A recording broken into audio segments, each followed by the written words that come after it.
இன்னைக்கு இந்த வீடியோல ஸ்டாக் மார்க்கெட்ல ஏன் பல பேர் பணத்தை இழக்கிறாங்க அப்படின்றத டீட்டெயிலாக டிஸ்கஸ் பண்ணலாம். நம்மள பல பேர் கண்டிப்பா இந்த விஷயத்தை கேள்விப்பட்டிருப்போம். நம்மளை சுற்றி இருக்கிற யாரோ ஒருத்தர் ஸ்டாக் மார்க்கெட்டில் இன்வெஸ்ட் பண்ணிட்டு அவரோட பணத்தை இழந்துட்டாரு அப்படின்றத கேள்விப்பட்டிருப்போம். இதனால நம்ம வீட்டில் இருக்கிற எல்லாரும், அதாவது பேரண்ட்ஸ், அண்ணன், தம்பி எல்லாருமே ஸ்டாக் மார்க்கெட் பக்கமே போயிடாத அப்படின்ற மாதிரி சொல்லுவாங்க. உண்மையிலேயே அந்த ஸ்டாக் மார்க்கெட்டில் இன்வெஸ்ட் பண்ணிட்டு பணத்தை இழந்தாரு அப்படின்ற மாதிரி சொல்றாங்க இல்லையா, அவர் என்ன பண்ணாரு அப்படின்றது யாருக்குமே தெரியாது. அவர் ஃபியூச்சர்ஸ் அண்ட் ஆப்ஷன்ஸ் பண்ணியிருக்காரா, இல்லை டெரிவேட்டிவ்ஸ் பண்ணியிருக்காரா, இல்லை அப்படின்னா ஸ்பெகுலேட்டிவான ட்ரேடிங் ஏதாச்சும் பண்ணியிருந்தாருன்னா கண்டிப்பாக லாஸ் ஆகிறதுக்கு அதிகமான வாய்ப்பு இருக்கு. என்னோட யூடியூப் கம்யூனிட்டிலையும் சரி, இல்லை என்னோட நார்மல் யூடியூப்லையும் சரி, எப்பவுமே நான் சொல்லக்கூடிய ஒரு விஷயம், ஷார்ட் டேர்மில் பணம் பண்ணணும் அப்படின்ற மாதிரி எக்காரணத்தை கொண்டு யோசிக்காதீங்க.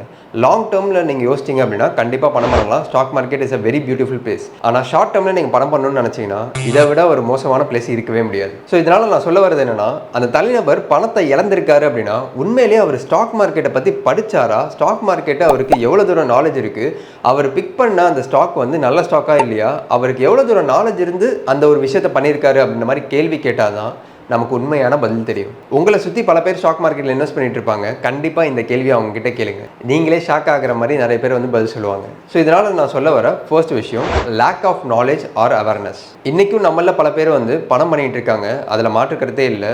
ரெண்டு வழியில் அதிகமாக பணம் பண்ணிட்டு இருக்காங்க. ஒன்று, ரூமர்ஸ் வரக்கூடிய நியூஸஸ்னால பணம் பண்ணுறது.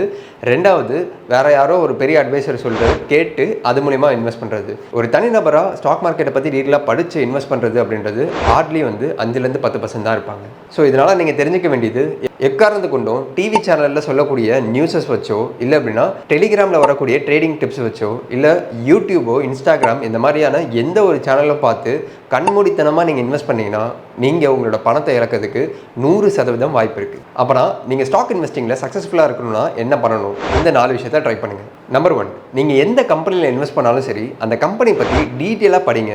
முக்கியமாக அந்த கம்பெனியோட வெப்சைட்டுக்கு போயிட்டு அந்த கம்பெனி என்ன ப்ராடக்ட்ஸ் பண்ணுறாங்க, அந்த கம்பெனியோட பிஸ்னஸ் மாடல் என்ன, ப்ளஸ் ஸ்க்ரீனர் அப்படின்ற வெப்சைட்டுக்கு போயிட்டு அந்த கம்பெனி பற்றின ஃபுல் ஃபினான்ஷியல் இன்ஃபர்மேஷனை ஸ்டடி பண்ணுங்கள்.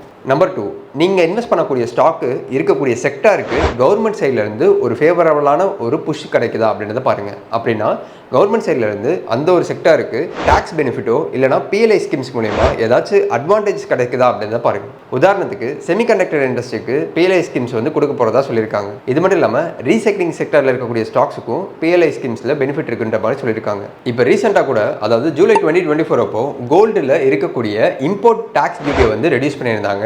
15% 6% கொண்டு வந்திருக்காங்க. இதனால தான் கோல்டு ஸ்டாக்ஸ் எல்லாமே அடுத்த ஒரு 2-3 மாதத்தில் மேலே போகிறதுக்கு வாய்ப்பு இருக்குது. ஸோ நீங்கள் இன்வெஸ்ட் பண்ணக்கூடிய ஸ்டாக்கோட செக்டார் கவர்மெண்ட் சைட்லேருந்து ஒரு ஃபேவரபுளான ஒரு செக்டாராக இருக்கான்றதை செக் பண்ணிக்கோங்க.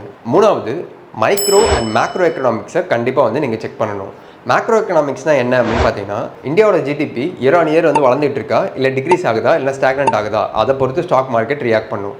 இது இல்லாமல் அன்எம்ப்ளாய்மெண்ட் டேட்டா, ஃபெட்டோட இன்ட்ரெஸ்ட் ரேட் கட்டு, ஆர்பிஐயோட ரெகுலேஷன்ஸு, இந்த மாதிரியான பல விஷயங்கள், எக்கனாமிக்கல் ரிலேட்டடான ஃபேக்டர்ஸ் எல்லாமே சேர்ந்தது தான் ஸ்டாக் மார்க்கெட்டை பயங்கரமாக அஃபெக்ட் பண்ணும். நீங்கள் வச்சிருக்கக்கூடிய ஸ்டாக்கோட செக்டரை அஃபெக்ட் பண்ணுறதுக்கு வாய்ப்பு இருக்குது. இது மைக்ரோ எக்கனாமிக் ஃபேக்டர்ஸ் அப்படின்னு சொன்னால், தனிநபர் எவ்வளோ ஸ்பெண்ட் பண்ணுறாரு, அதாவது இப்போ நான் இருக்கேன், நான் மாதம் எவ்வளோ ஸ்பெண்ட் பண்ணுறேன், நான் என்னோட ஸ்பெண்டிங் கம்மி பண்ணேன்னா அதனால நீங்கள் வச்சிருக்கக்கூடிய ஸ்டாக்கு அஃபெக்ட் ஆகுமா? நீங்கள் ஒரு எஃப்எம்சிஜி ஸ்டாக் வச்சிருக்கீங்க, அந்த ஒரு ஸ்டாக் பார்த்தீங்கன்னா நான் அதிகமாக வாங்கினா மட்டும்தான் அந்த கம்பெனியோட சேல்ஸ் இன்க்ரீஸ் ஆகும். சப்போஸ் நான் மாதம் 10 பிஸ்கெட் வாங்குறதுக்கு பதில் ஒரு 5 பாக்கெட் பிஸ்கெட் வாங்குறேன் அப்படின்னா கண்டிப்பாக அதையுமே அந்த கம்பெனியோட க்ரோத்தை அஃபெக்ட் பண்ணும். நான் ஒரு தனிநபர் பண்ணுறதுனால மட்டும் கிடையாது, என்ன மாதிரியே நிறைய பேர் கம்மியாக ஸ்பெண்ட் பண்ணணும்னு நினச்சிட்டாங்கன்னா அது அந்த கம்பெனிக்கு பெரிய பாதிப்பை உண்டாகும். இது மட்டும் இல்லாமல் அந்த ஒரு தனிப்பட்ட அந்த கம்பெனி எந்த மாதிரியான ஸ்டெப்ஸ்லாம் எடுக்கிறாங்க அப்படின்றது தான் மைக்ரோ எக்கனாமிக் ஃபேக்டர்ஸ்ன்ற மாதிரி சொல்லலாம். கண்டிப்பாக நீங்கள் ஒரு ஸ்டாக் வாங்குறீங்க அப்படின்னா both micro economics and macro economics அப்படின்ற 2 விஷயத்தையுமே நீங்கள் செக் பண்ணணும். 4வது முக்கியமான பாயிண்ட்டு, நீங்கள் எந்த ஸ்டாக்கை வேணால் வாங்கலாம், அதில் பிரச்சனை இல்லை. நீங்கள் அனலைஸ் பண்ணி வாங்குறீங்களா, பிரச்சனையே கிடையாது.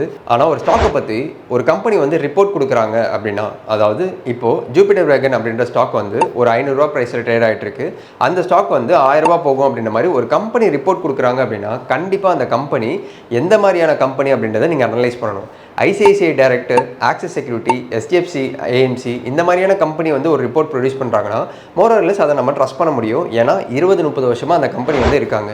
ஆனால் ஏதோ தெரியாத ஒரு ஏஎம்சி ஒரு கம்பெனி வளர்ச்சி அடையும் அப்படின்ற மாதிரி சொல்கிறாங்கன்னா ரொம்ப கேர்ஃபுல்லாக இருந்துக்கோங்க. நீங்கள் எந்த டேட்டாவை ரெஃபர் பண்ணி இன்வெஸ்ட் பண்ணுறீங்க அப்படின்றது இந்த இடத்துல ரொம்ப முக்கியம். ஸோ இதனால் நான் சொல்ல வருது, லேக் ஆஃப் நாலேஜ்னால தான் பல பேர் அவங்களோட பணத்தை இழந்துட்டு இருக்காங்க. நீங்களும் உங்கள் பணத்தை வந்து இழக்காமல் இருக்கணும் அப்படின்னா ஃபஸ்ட்டு ஸ்டாக் மார்க்கெட்டோட பேசிக்ஸ் அண்டர்ஸ்டாண்ட் பண்ணுங்கள். ஸோ இது மட்டும் இல்லாமல் இப்போ நான் சொன்ன மாதிரி இந்த 4 பாயிண்ட்டையும் நீங்கள் ஸ்ட்ரிக்டாக ஃபாலோ பண்ணிங்கன்னா நீங்களும் ஒரு சக்ஸஸ்ஃபுல் இன்வெஸ்டராக வரதுக்கு வாய்ப்பு அதிகமாக இருக்குது. ஸ்டாக் மார்க்கெட்டில் ஒரு தனி நபர் வந்து பணத்தை இழக்கிறதுக்கு 2வது முக்கியமான காரணமாக நான் என்ன பார்க்குறேன் அப்படின்னு பார்த்தீங்கன்னா, ஸ்டாக் மார்க்கெட்டை ஒரு கேசினோ மாதிரி பார்க்குறது, அதாவது ஒரு சூதாட்டம் மாதிரி பார்க்குறது. ஸ்டாக் மார்க்கெட் அப்படின்றது என்னை பொறுத்த மட்டும் ஒரு கேம்லிங்கோ இல்லைனா கேசினோ மாதிரியோ இல்லைனா ஒரு ஹார்ஸ் ரேஸ் மாதிரி கிடையாது. அதாவது நல்லா ஓடுற ஒரு குதிரை மேலே பந்தயத்தை கட்டி அந்த குதிரை ஓடிச்சுன்னா பரவாயில்ல, இல்லை அப்படின்னா என் பணம் லாஸ் ஆகும் அப்படின்ற அந்த கேம் வந்து ஸ்டாக் மார்க்கெட் கிடையாது. ஸ்டாக் மார்க்கெட் அப்படின்றது ஒரு லிஸ்ட் ஆஃப் கம்பெனி. அந்த லிஸ்ட் ஆஃப் கம்பெனி பின்னாடி உயிருள்ள ஒரு பர்சன் வந்து வேலை பார்த்துட்டு இருக்காங்க. அவங்க வேலை பார்க்கறதுனால தான் அந்த ஸ்டாக்கோட மூவ்மெண்ட் வந்து மேலே கீழே வந்து போயிட்டு இருக்கு. ஷார்ட் டேர்மில் அந்த ஸ்டாக்ல சப்ளை அண்ட் டிமாண்ட்னால வந்து அந்த ஸ்டாக் மூவ் ஆகலாம். ஆனால் லாங் டேர்மில் அந்த கம்பெனியில் இருக்கக்கூடிய பீப்புள் எவ்வளோ தூரம் வேலை செஞ்சு அந்த கம்பெனியை மேலே கொண்டு வராங்களோ அதோட பிரதிபலிப்பு தான் வந்து பார்த்தீங்கன்னா ஃபினான்ஷியல் ஸ்டேட்மெண்ட் சேல்ஸ் அண்ட் ப்ராஃபிட்டாக வந்து இன்க்ரீஸ் ஆகிட்டே இருக்கும். இதனால் ஏர்னிங்ஸ் பெர் ஷேர் அப்படின்ற அந்த விஷயமும் இன்க்ரீஸ் ஆகிட்டே இருக்கும். இந்த மாதிரியான விஷயங்கள்லாம் இன்க்ரீஸ் ஆக போய் தான் லாங் டேர்மில் ஒரு ஸ்டாக்கில் நம்ம நல்ல ரிட்டர்ன் எடுக்க முடியுது. இன்றைக்கி நான் ஒரு 10 ரூபா இன்வெஸ்ட் பண்ணிவிட்டு நாளைக்கே வந்து 20 ரூபா எடுக்கணும் இல்லை 100 ரூபா எடுக்கணும் அப்படின்ற தாட்டில் நீங்கள் இதை கேம்லிங் மாதிரி பண்ண ஆரம்பிச்சிங்க அப்படின்னா உங்களுக்கு லாஸ் அப்படின்றது நிச்சயம். ஸோ ஸ்டாக் மார்க்கெட்டை இனிமேட்டு கேம்லிங்காக பார்க்காதீங்க. தயவுசெய்து அந்த ஸ்டாக் எல்லாமே வந்து ஒரு பிஸ்னஸ் ஆகும். அந்த பிஸ்னஸில் பல பேர் வேலை செஞ்சுட்டு இருக்காங்க. அந்த பிஸ்னஸ் வந்து ஃபியூச்சரில் வளர்ச்சி அடையுமான்றதை யோசிச்சு அந்த ஸ்டாக்ல இன்வெஸ்ட் பண்ணுங்கள். ஸ்டாக் மார்க்கெட்டில் பணத்தை இழக்கிறதுக்கு முக்கியமான 3வது ரீசன் பீயிங் இம்பேஷன்ட். ஸ்டாக் மார்க்கெட்டில் நான் வந்து ரொம்ப சீக்கிரமாக வந்து பணம் பண்ணிடணும், குயிக்காக வந்து ரிச் ஆகணும் அப்படின்னு சொல்லிட்டு பல பேர் வந்து ஃபியூச்சர்ஸ் அண்ட் ஆப்ஷன்ஸ், இன்ட்ராடே இந்த மாதிரியான ஷார்ட்கட்ஸை வந்து எடுக்கிறாங்க. இதனால அவங்களோட பணத்தை இழந்துட்டு சீக்கிரமாக மார்க்கெட் விட்டு வெளியே போயிடுறாங்க. ஸ்டாக் மார்க்கெட்டில் நீங்கள் ஜெயிக்கிறதுக்கு முக்கியமான ஒரு விஷயம் 90% ஸ்கில்ஸ் வந்து இருந்தாலுமே ஸ்டாக் மார்க்கெட்டில் நீங்கள் ஜெயிக்கிறதுக்கு உங்களுக்கு 10%லேருந்து 20% ஸ்கில் செட் போதும். மீதி 80லேருந்து 90% உங்களுக்கு தேவை பேஷன்ஸ், அதாவது பொறுமை. நீங்கள் பயங்கரமாக ஸ்கில்டான பர்சன் ஆனால் உங்களுக்கு பொறுமையே இல்லை அப்படின்னா உங்களால் ஸ்டாக் மார்க்கெட்டில் பணமே பண்ண முடியாது. உதாரணத்துக்கு கோவிட் அப்படின்ற மாதிரி ஒரு விஷயம் வந்தது. அதில் பல ஸ்டாக்ஸ் வந்து 30லேருந்து 50% அளவுக்கு கிராஷ் ஆச்சு. அந்த பீரியடில் யாராச்சும் வாங்கியிருந்தாங்க அப்படின்னா கண்டிப்பாக இந்த ஒரு 4 வருஷத்தில் அவங்க 500லேருந்து 1000% பல ஸ்டாக்ஸில் வந்து எடுத்துருக்கலாம். ஆனால் பொறுமை இழந்து பல பேர் வந்து அந்த ஸ்டாக்கில் 50% 100% வந்ததுக்கப்புறம் வெளியே வந்துட்டு இப்போ எந்த ஸ்டாக்கை வாங்கலாம் அப்படின்ற மாதிரி யோசிச்சுட்டு இருக்காங்க கடந்த 2 வருஷமாக. ஸோ ஸ்டாக் மார்க்கெட்டில் பல பேர் வந்து பணத்தை இழக்கிறதுக்கு முக்கியமான காரணம் பொறுமை. அதே மாதிரி இதே ஸ்டாக் மார்க்கெட்டில் பல பேர் வந்து பணம் பெரிய லெவலில் பண்ணாமல் இருக்கிறதுக்கு காரணமும் இந்த பொறுமை இல்லாத தன்மை தான். ஸோ நீங்கள் கஷ்டப்பட்டு ஒரு செக்டரை ஃபுல்லாக அனலைஸ் பண்ணிவிட்டு நல்ல ஒரு ஸ்டாக் பிக் பண்ணால் மட்டும் போதாது. அந்த ஸ்டாக்கில் என்ட்ரு ஆகிட்டு எந்த டைமில் நீங்கள் வந்து அக்யூமுலேட் பண்ணணும், எந்த டைமில் எக்ஸிட் ஆகணும் அப்படின்ற அந்த கிளியர் ஸ்ட்ராட்டஜியோட நீங்கள் ஒரு ஸ்டாக் அணுகுனா மட்டும்தான், அதை லாங் டேர்மில் நீங்கள் பேஷண்ட்டாக ஹோல்ட் பண்ணால் மட்டும்தான் நீங்கள் நல்ல ரிட்டர்ன் எடுக்க முடியுன்ற மாதிரி சொல்லிக்கிறேன். 4வது ரீசன் ஏன் ஸ்டாக் மார்க்கெட்டில் எல்லாரும் பணத்தை இழக்கிறாங்க அப்படின்னு சொல்லி பார்த்தீங்கன்னா, சீக்கிரமாக பணம் பண்ணணும் அப்படின்னு சொல்லிட்டு வேல்யூவே இல்லாத ஸ்டாக்கு, அதாவது பென்னி ஸ்டாக்ஸ் மாதிரியான ஸ்டாக்ஸில் இன்வெஸ்ட் பண்ணிட்டு அவங்களோட பணத்தை இழக்கிறாங்க. பென்னி ஸ்டாக்ஸ் அப்படின்னா என்னன்னா, எந்தெந்த ஸ்டாக்ஸ்லாம் வந்து ரொம்ப கம்மி வேல்யூவில் ட்ரேட் ஆகிட்டு இருக்கோ, அதாவது 50 ரூபாய்க்கு கீழே ட்ரேட் ஆகிட்டு இருக்கக்கூடிய எல்லா ஸ்டாக்ஸுமே வந்து பென்னி ஸ்டாக்ஸ் அப்படின்ற மாதிரி சொல்லலாம். இன்னும் நல்லா சொல்லணும் அப்படின்னா ஒரு 10 ரூபா 20 ரூபாய்க்கு கீழே ட்ரேடாக இருக்கக்கூடிய எல்லாமே வந்து பென்னி ஸ்டாக்ஸ் அப்படின்ற மாதிரி சொல்லலாம். மார்க்கெட்டில் எப்போல்லாம் வந்து ஒரு புது நபரை வந்து நுழையிறாரோ, அதாவது அவருக்கு 21 இருக்கட்டும் இல்லை 41 இருக்கட்டும் இல்லை 61 இருக்கட்டும், அவங்க எல்லாருமே யோசிக்கக்கூடிய ஒரு விஷயம் என்ன அப்படின்னு பார்த்தீங்கன்னா, ஸ்டாக் மார்க்கெட்டில் ரொம்ப கம்மியாக சீப்பாக ட்ரேட் ஆகிட்டு இருக்கக்கூடிய ஒரு ஸ்டாக்கில் இன்வெஸ்ட் பண்ணால், அதாவது ஒரு 10 ரூபா 20 ரூபா ஸ்டாக்கில் இன்வெஸ்ட் பண்ணால் கண்டிப்பாக அது 100-200 ரூபா போயிடும்ல, அப்போனா நான் பெரிய லெவலில் ப்ராஃபிட் பண்ணலாம்ல அப்படின்ற மாதிரி யோசிக்கிறாங்க. கண்டிப்பாக அது தப்பு.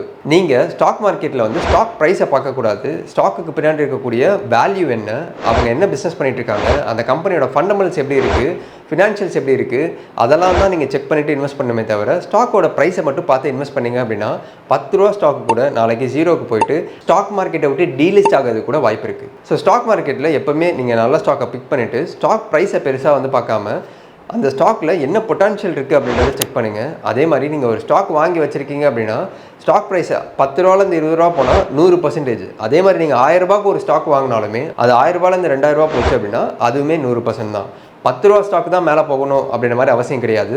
10,000 ரூபா ஸ்டாக்கு கூட மேலே போகும். அது 10 ரூபா ஸ்டாக்காக இருந்தாலும் சரி, 1000 ரூபா ஸ்டாக்காக இருந்தாலும் சரி, 1 லட்ச ரூபா ஸ்டாக்காக இருந்தாலும் சரி, அந்த ஸ்டாக்குக்கு பொட்டான்ஷியல் இருந்தால் மட்டும்தான், அதாவது அந்த ஸ்டாக்கோட தேவை மக்களுக்கு இருந்தால் மட்டும்தான் அந்த ஸ்டாக்கு மேலே போகும். ஏன் அப்படின்னா ஸ்டாக்குன்னு சொல்கிறதுனால நிறைய பேர் வந்து அது ஜஸ்ட் வந்து ஏதோ ஒரு ப்ராடக்ட் அப்படின்ற மாதிரி நினச்சிக்கிறாங்க. அதுக்கு பின்னாடி ஒரு பிஸ்னஸ் இருக்குது. அந்த பிஸ்னஸோட தேவை வந்து இந்த உலகத்தில் இருக்கிற பீப்புளுக்கு இருந்தால் மட்டும்தான் இந்த ஸ்டாக்கோட வேல்யூ இன்க்ரீஸ் ஆகும். உதாரணத்துக்கு எம்ஆர்எஃப் அப்படின்ற ஷேர் வந்து பார்த்தீங்கன்னா கரண்ட்டாக 1,20,000 ரூபாய்க்கு மேலே ட்ரேட் ஆகிட்டு இருக்கு. இதே ஸ்டாக்கு ஒரு 5 வருஷத்துக்கு முன்னாடி நான் பார்க்கும்போது ஜஸ்ட் 30,000 ரூபாயில் தான் ட்ரேட் ஆகிட்டு இருந்துச்சு. அதுக்கு ஒரு 20 வருஷத்துக்கு முன்னாடி பார்த்தீங்க அப்படின்னா இந்த ஸ்டாக் வெறும் 1000 ரூபாயில் தான் ட்ரேட் ஆகிட்டு இருந்துச்சு. 20-25 வருஷத்துக்கு முன்னாடி ஜஸ்ட் 1000 ரூபாய்க்கும் கம்மியாக ட்ரேட் ஆகிட்டு இருந்த ஒரு ஸ்டாக்கு இன்னைக்கு 1,00,000 ரூபாய்க்கு ட்ரேட் ஆகிட்டு இருக்கு. 1000 ரூபாய் இருக்கு அப்படின்னு சொல்லிட்டு அன்னைக்கு ஒருத்தர் யோசிச்சு அதை வாங்காமல் விட்டுருந்தாருன்னா இன்னைக்கு 1,00,000 ரூபாய் இருக்கும்போது அவர் என்ன யோசிப்பார்? பெரிய தப்பு பண்ணியிருக்கோம் அப்படின்ற மாதிரி யோசிப்பார். கரெக்டாக? ஏன் அப்படின்னா இது ஒரு நல்ல பொட்டன்ஷியலாக இருக்கக்கூடிய ஸ்டாக்கு, இதை மிஸ் பண்ணிட்டோம் அப்படின்ற மாதிரி அவருக்கே வந்து தோணும். அதே மாதிரி தான் நீங்கள் இன்றைக்கி 1000 ரூபாய் இருக்கக்கூடிய ஒரு ஷேரையோ இல்லை அப்படின்னா 500 ரூபா இருக்கக்கூடிய ஷேரையோ வாங்கிறதுக்கு யோசிக்காதீங்க. அதே மாதிரி இது ஜஸ்ட் சீப்பாக இருக்குது அப்படின்னு சொல்லிட்டு ஒரு 10 ரூபா 20 ரூபா ஸ்டாக்கை வாங்க ட்ரை பண்ணாதீங்க. கண்டிப்பாக உங்களோட மொத்த பணமும் இழக்கிறதுக்கு வாய்ப்பு அதிகமாக இருக்குது. எந்த ஒரு ஸ்டாக்கை வாங்குறதா இருந்தாலுமே அனலைஸ் பண்ணி வாங்குங்க. ஸ்டாக் மார்க்கெட்டில் பல பேர் வந்து அவங்களோட பணத்தை இழக்கிறதுக்கு முக்கியமான 5வது reason failure to cut the losses. Suppose நான் ஸ்டாக் மார்க்கெட்டில் ஒரு ஸ்டாக்கை வாங்குறேன், நான் வாங்கினதுக்கு அப்புறமா அந்த ஸ்டாக் வந்து கீழே போயிட்டே இருக்குது. உதாரணத்துக்கு நான் சின்டெக்ஸ் பிளாஸ்டிக் அப்படின்ற ஸ்டாக்கை வந்து 2017 வாங்கியிருந்தேன். வாங்கின நாள்லேருந்து கிட்டத்தட்ட 6 மாதத்தில் அந்த ஷேரு 80 ரூபாயிலேருந்து ஒரு 40 ரூபா அளவுக்கு கீழே போயிடுச்சு. எனக்கு ஒரே பயம் வந்தது. நான் என்ன நினச்சேன், அந்த ஸ்டாக் வந்து ரொம்ப நல்ல ஸ்டாக்கு, சின்டெக்ஸ்ன்றது ஒரு பெரிய பிராண்டு அப்படின்ற மாதிரி யோசிச்சுட்டு அந்த ஸ்டாக்கை வந்து இன்னமும் நம்ம அக்யூமுலேட் பண்ணணும் அப்படின்ற மாதிரி நினச்சிட்டு 40 ரூபாயில் திருப்பி அக்யூமுலேட் பண்ணேன். கொஞ்சம் கொஞ்சமாக குறைஞ்சு அடுத்த 1.5 வருஷத்தில் அந்த ஸ்டாக்கு 1 ரூபா ரேஞ்சில் வந்து ட்ரேட் ஆகிட்டு இருந்துச்சு.